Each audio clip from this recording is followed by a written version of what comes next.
Hi everyone, আমি পূজা। আমার নতুন একটি ব্লগে আপনাদের সবাইকে স্বাগত।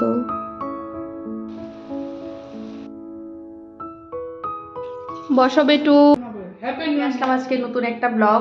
আজকে হলো 31st। তো 31স্টে কী করব আমরা, এখন রাত্র বাজে 9:30। তো এখন আমরা রান্না করব, মা ছেলে মিলে আজকে পিকনিক করব। তো কেমন আছেন সবাই? আশা করছি ভালো আছেন, আমিও ভালো আছি। তো দেখতে থাকুন আমাদের আজকে মাম্মি বেটুর পিকনিকটা। তো রান্না করব আজকে মাটন আর একটা নিরামিষ ফ্রাইড রাইস। এটা একটু বাঙালি টাইপেরই ফ্রাইড রাইস, বলতে চাইনিজ টাইপ না। ওইটা রান্না করব। তো ইয়ে হলো আমাদের মাম্মি বেটুর আজকের মেনু, ডিনার মেনু। তো ওর বাবা বাড়িতে আসবে না, অফিস আছে, বলেছে যদি আমি পারি তো আসবো, না হলে আমি আসবো না, তোমরা নিজেরা আনন্দ করে নিও। তো কি, ছেলের জন্য তো এটা করতেই হবে, ওর বাবা না আসলেও এখন তো বড় হয়েছে। তো তার জন্য এখন ওর একটু আনন্দ, সবাই আনন্দ করছে, চারিদিকে গান বাজছে। তো ওইটা ওর তো বাচ্চা মানুষ, ওর ভিতরে তো একটা ইয়ে থাকবে না। তো তার জন্য আজকে দুজন মিলে, মা বেটা মিলে আমরা পিকনিক করব ঘরের মধ্যেই, একটু ভালো কিছু রান্না করে খাবো। তো এটাই শেয়ার করবো আপনাদের সাথে। তো অ্যাডভান্স সবাইকে হ্যাপি নিউ ইয়ার বলে নিচ্ছি। আজকে 31, কিন্তু ভিডিওটা তো আমি আপলোড করব একদম নিউ ইয়ারেই, নতুন 2025। তো আশা করি সবার 2025-এ নতুন নিউ ইয়ার রেজুলেশনটা, কে কী কী রেজুলেশন করেছেন বলবেন। তো আমার রেজুলেশনটা একটু অন্যরকম, বলবো এটা পরে। ঠিক আছে, সবাইকে হ্যাপি নিউ ইয়ার। ভালো থাকবেন, সুস্থ থাকবেন, বছরটা খুব ভালো কাটুক আপনাদের, এই আর কি। তুমি এসে বলো, সবাইকে হ্যাপি নিউ ইয়ার বলো। হ্যাপি নিউ ইয়ার সবাইকে। Happy new year. এই যে আমার ছেলে কিন্তু আমার থেকে লম্বা হয়ে গেছে, আমি শর্ট, ও এখন লম্বা হয়ে গেছে। আজকে আমরা করব পিকনিক, মামি বেটু মিলে। মা বেটু মিলে। তো ঠিক আছে, দেখতে থাকুন ব্লগটা। কেমন হ্যাপি নিউ ইয়ার। আজকে 31, কালকে সবাইকে হ্যাপি নিউ ইয়ারের শুভেচ্ছা জানাই। তো ঠিক আছে, দেখতে থাকুন ব্লগটা। কেমন লাগলো বলবেন অবশ্যই, ভালো লাগলে লাইক এন্ড সাবস্ক্রাইব অবশ্যই করে দেবেন। তো চলুন রান্নাঘরে যাই এবার। তো এখানে নিয়েছি 500 গ্রামের মতো মাটন, কারণ 500 গ্রামের মতো মাটন কেন, আমরা দুজনই তো, এর থেকে বেশি দরকার নেই। 500 গ্রাম মটন নিয়ে আমাদের 2 দিন হয়ে যাবে আরামসে, দুবেলা করে। তো এতটুকুই মটন রান্না করব, দেখতে থাকুন। কেমন লাগলো বলবেন আমার এই রেসিপিটা। আর একটু একদম দেশি, যেরকম আমরা মানে মাটনের ঝোল খাই, নর্মাল পাতি ঝোল, যেটা মানে গ্রামে ইউজ করে রান্না করে এরকম। তো এর ভেতরে টক দই কিছুই দেবো না। এটা একদম পাঁঠার মাংস, কচি পাঁঠার মাংস। তো এটাকে আমি নর্মালভাবেই রান্না করব আর শেয়ার করবো অবশ্যই। তো এখানে আমি বিনস আর গাজর কেটে নিয়েছি, অল্প একটু রাইস দিয়ে করব, বেশি একটা ইউজ করবো না। এই যে অল্প একটু বাসমতি রাইস আছে, একদম এতটুকু। এখানে 500 চালের মতো হবে, হয়তো 500 হবে না, এর থেকে কম হবে। তো আমাদের দুজনের আরামসে হয়ে যাবে। তো আমি ভালো করে চালটাকে 2-3 বার করে ধুয়ে তারপর ফ্রাইড রাইসের জন্য ভাতটা বসিয়ে দেবো। আর এটা তো দেখালে আমি একদম ফুল বাসমতি রাইস, বিরিয়ানির জন্য এই চালটা কিনে এনেছিল, তো অল্প একটু বাকি ছিল, এই আর কি। তো বসিয়ে দিলাম আমি, এবার ভাতটা হতে থাকুক। আর এই সাইডে তো দেখিয়েছি যে গাজর আর বিনস কেটেছিলাম, সাথে আমি মাংসের জন্য আলু আর পেঁয়াজও আমি কেটে নিয়েছি। আর অল্প একটু পেঁয়াজ কুলি আগেরই কাটা ছিল, ওইটাও আমি ফ্রাইড রাইসে দিয়ে দেবো। তো এবার বের করছি একটু কিশমিশ, আর একটু কাজু আর কিশমিশ দিয়ে আজকের ফ্রাইড রাইসটা করব। তো এটা একটু ভেজ ফ্রাইড রাইস করব, এটার মধ্যে পেঁয়াজ রসুন আমি ইউজ করব না। তো তার জন্য নিয়ে নিলাম কাজু আর কিশমিশটা। আর এদিকে একটু আদা গ্রেট করে নেব, যাতে মশলার সাথে ঝটপট করে পেস্ট হয়ে যায়। কিছুটা ফ্রাইড রাইসে অল্প একটু আদা দেবো, আর বাকিটা মাটনের জন্য। তো আজকে রান্না করছি তো মাটন দেখালাম। আর ওই সাইডে আমি বসিয়েছি, মানে একটু সেদ্ধ করেছি শুকনো লঙ্কা, কাশ্মীরি শুকনো লঙ্কা একটু বেশি, আর ঝাল লঙ্কা একটু কম, কারণ আমার ছেলে তো খাবে। তো ওর জন্য একটু ঝালটা যাতে কম হয় চেষ্টা করে রান্না করছি, কারণ ওকে নিয়ে যেহেতু পিকনিকটা করব, তো ও একটু কমফোর্টেবল ফিল করবে। বেশি একটা ঝাল হলে ও তো খেতে পারবে না, এই আর কি। তো এবার লঙ্কা দিয়ে আদা দিলাম, এবার মশলা করে নেব। সাথে দিয়ে দিলাম রসুনটা, যেগুলি খোসা ছাড়িয়ে রেখেছি। আর একটা রসুন আমি আস্ত রেখেছি, যেটা আমি খাবো। মাংসের মধ্যে আস্ত রসুন আমার খুব ভালো লাগে, তো আমার ছেলে ভালো খায় না, তার জন্য ওকে আর দিইনি। তো একটু আস্ত জিরা দেবো। এমনি জিরা গুঁড়া ঘরে আছে, কিন্তু ওইটা আমি আর ইউজ করবো না। একটু আস্ত জিরা দিয়ে মানে মাটন রান্না করলে মাটনের ফ্লেভারটা মানে টেস্টটা অন্যরকম হয়। তো এরকম একটু বললাম না যে একটু ভিলেজ স্টাইলে আমি করার চেষ্টা করছি মাটনটা, এই আর কি। তো জিরা তো আস্ত দিলাম, কিন্তু ধনিয়ার পাউডারটা দিয়েছি, কারণ ধনিয়া কিন্তু সহজে পেস্ট হতে চায় না। তো এই যে মশলাটা খুব সুন্দর পেস্ট হয়ে গেছে। আর আজকে রান্না করব লোহার কড়াইতে। এই কড়াইটা আমার মা নিয়ে এসেছিল, তো মাকে বলেছিলাম একটা লোহার কড়াই আনতে, তো মা এনে দিয়েছে। খুব ভালো কড়াইটা পড়েছে আমার। তো এবার মটনটাকে আমি একটু মেরিনেট করে রাখবো। তো দিয়ে দিলাম অল্প একটু সর্ষের তেল, আর যে মশলাটা আমি ব্লেন্ড করেছিলাম, আদা, জিরে, আর এখানে রসুন, আর একটা পেঁয়াজ আমি আলাদা ব্লেন্ড করে রেখে দেব।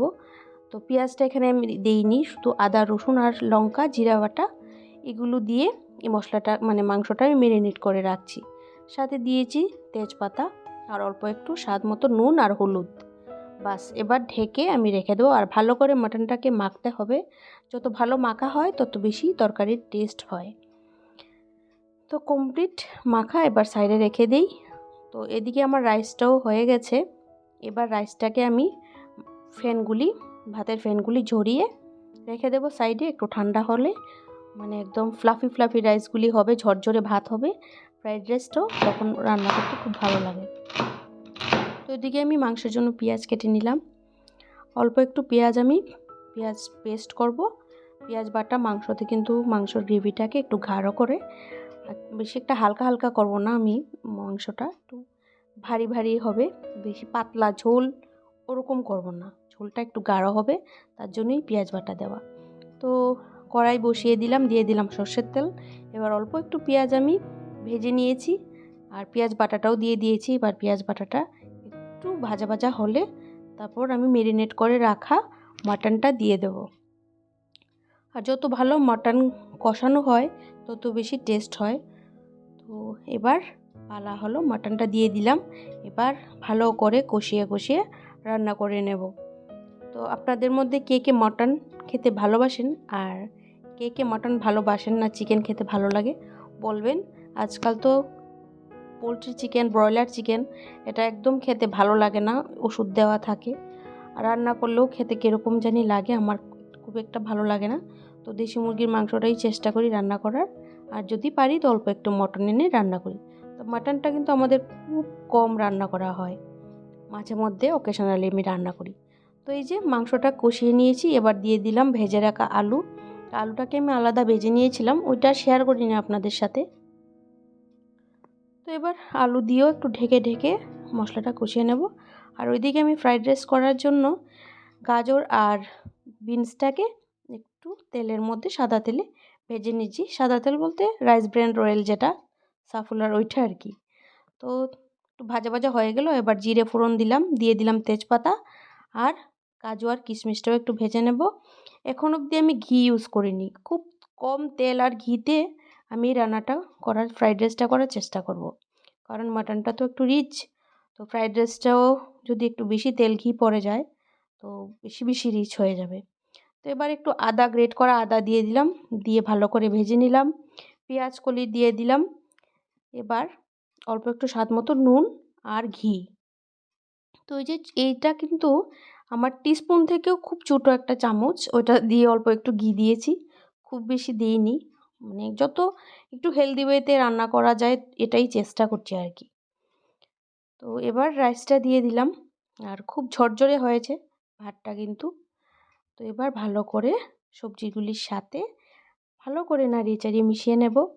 আর ঘির ফ্লেভারটা থাকবে, আর যেহেতু এটা একটু ফ্রাইড রাইস বলতে নিরামিষ ভেজ ফ্রাইড রাইস, তো একটু চিনি আমি অল্প একটু দিয়েছি, আর একটু গরম মশলার পাউডার যেটা আমি ঘরে বানিয়েছি, আর একটু বিরিয়ানি মশলা ছিল, খুব বেশি ছিল না, প্যাকেটে অল্প একটু ছিল, ওইটা দিয়ে দিলাম। দিয়ে ভালো করে নাড়িয়ে চাড়িয়ে কমপ্লিট নিরামিষ ফ্রাইড রাইস, তো বা নিরামিষ পোলাও বলা যায়, যার যেটা ভালো লাগে ওইটা বললেই হবে, খেতে ভালো হলেই হলো, এই আর কি।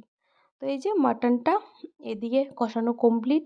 এবার আমি কেটে রাখা পেঁয়াজ আর আস্ত গোটা রসুন আর গোটা পেঁয়াজ। আমি তো যারা যারা জানেন সব সময় মানে যারা আমার ভিডিও আগে দেখেছেন, আমি মাংসতে কিন্তু গোটা পেঁয়াজ খুব পছন্দ করি খেতে। আমাদের ঘরে গোটা পেঁয়াজ সবাই খুব ভালো খায়। আর কাশ্মীরি মরিচ আর ঝাল মরিচ আমি সবসময় সেদ্ধ করে তারপর ব্লেন্ড করি। এটা কিন্তু মানে যারা আমার আগের ভিডিও দেখেছে তারা সবাই জানবে যে আমি কিভাবে রান্না করি। তো এবার পেঁয়াজগুলি দিয়ে নাড়িয়ে চাড়িয়ে দিয়ে দিলাম অল্প একটু গরম মশলা পাউডার। এটাও ভালো করে কষিয়ে নেব। আর এদিকে মাংসর জন্য সবসময় একটু চেষ্টা করি মাটনে বিশেষ করে একটু গরম জল দেওয়ার, তাতে মাংসর স্বাদটা খুব ভালো হয়। তো কষানো কমপ্লিট, দিয়ে দিলাম ঝোল। এবার ঝোলটাও একটু ফুটে উঠবে, যেহেতু এটা মাটন তো একটু সেদ্ধ করতে তো সময় লাগবে। তো ঝোল দিয়ে আবার একটু গরম মশলা দিয়ে ঢেকে রেখে দেবো, হয়ে যাবে আমার মাটন।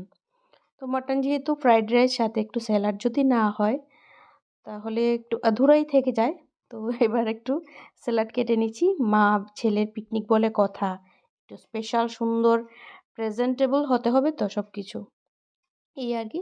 তো সাইডে আমি একটু পেঁয়াজ কেটেও রেখে দিয়েছি। কমপ্লিট রান্নাবান্না,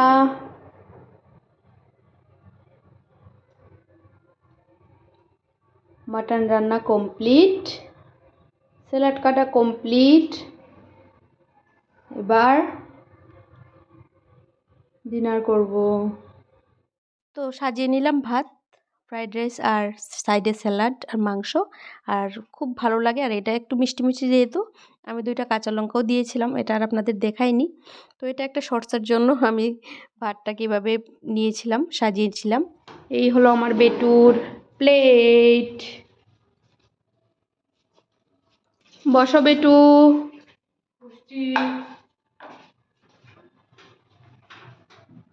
দেখতে পুরো দারুণ লাগছে। দারুণ লাগছে। অল্প খেয়ে নিই কারণ স্বাদ আছে ফ্রাইড রাইসটা। অল্প খাই। জোরে বলো, এত আস্তে আস্তে কথা বলো কেন? স্বাদ হয়েছে। টেস্টি হয়েছে? হ্যাঁ, ঠিক আছে, তাহলেই তো আমার রান্নাটা সাকসেস হলো। সাকসেসই। অবশ্য তোমার রান্না তো আগে সাকসেস।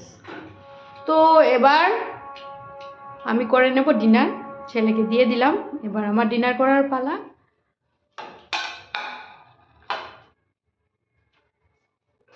তো বসে গেলাম খেতে। এবার মা ছেলে মিলে একটু গল্প করে করে, মানে বেশি একটা গল্প কি, এনজয় করব খাবারটা। আর মাটনটা একটু ঝাল হয়েছে, খুব বেশি ঝাল হয়নি, তবে আমার জন্য ঠিকঠাক। তো আর ফ্রাইড রাইসটা একটু মিষ্টি মিষ্টি হয়েছে, তো আমার ছেলের জন্য খুব ভালো হয়েছে, ও খুব মন ভরে খেতে পারবে, এই আর কি।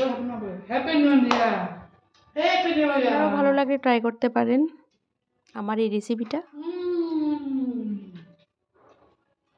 সাধারণ। তো ডিনার তো কমপ্লিট আমাদের। এবার রাতের ব্রাশ করে তারপর ঘুমাতে যাব। তো আমি এত তাড়াতাড়ি ঘুমাবো না, আজকে ভেবেছি একটু লাইভ করব, এই আর কি। তো লাইভ টাইপ করে তারপর আমি ঘুমাতে যাব। তো ব্রাশ টাশ করে মুখে একটু, শীতের দিন যেহেতু, যদি একটু ভালো ময়শ্চারাইজার ক্রিম না দিই তাহলে সারাটা রাত আর মানে মুখটা শুধু খিঁচবে। তো এই আর কি। এবার ছেলেকেও একটু ক্রিম দিয়ে দিতে হবে, আর না হলে ও মুখে একদম ক্রিম দিতে চায় না, বলে বলে দিতে হয় যে বাবা মুখে ক্রিম দাও, মুখে ক্রিম দাও। তো এই আর কি। তো ও বাচ্চা মানুষ, ওর তো বেশি একটা ফিল হয় না। আমরা যারা বড় আছি, উইন্টারে সবারই স্কিন এত ড্রাই হয়ে যায়, তখন ময়শ্চারাইজার ক্রিম না দিলে কিন্তু হয় না। তো এবার ক্রিম টিম দিয়ে ছেলে ঘুমিয়ে পড়বে, আর আমি আমার কাজ আছে অনেক কিছু, এগুলি করব। তো কেমন লাগলো আজকের ব্লগটা বলবেন অবশ্যই। ভালো লাগলে চ্যানেলটিকে সাবস্ক্রাইব করে এই বোনটির পাশে থাকবেন প্লিজ। বেশ অনেক দিন ধরেই আমি কষ্ট করছি। তো এই আর কি, এই বলে আমি আজকের ভিডিওটা শেষ করব।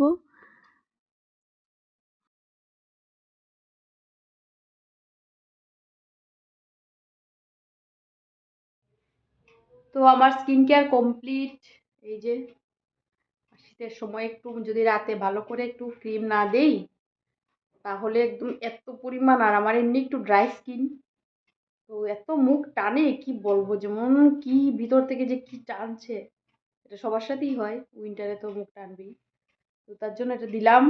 এবার আর কি ঘুমাবো, সবাই পিকনিক করছে, চারদিকে গান বাজছে, আপনাদের শোনাচ্ছি। চারদিকে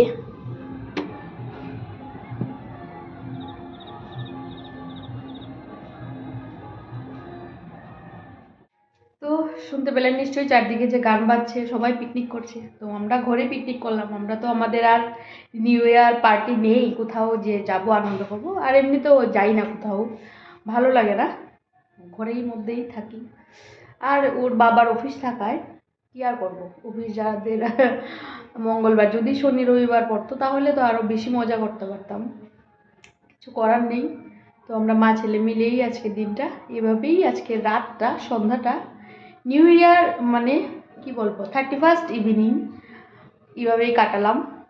তো কেমন লাগলো বলবেন অবশ্যই, আপনাদের কেমন কাটলো এটাও জানাবেন। তো আজকের মধ্যে এতটুকুই, good night, sweet dream, tata, দেখা হচ্ছে আবার নতুন একটা ব্লগে, বাই বাই।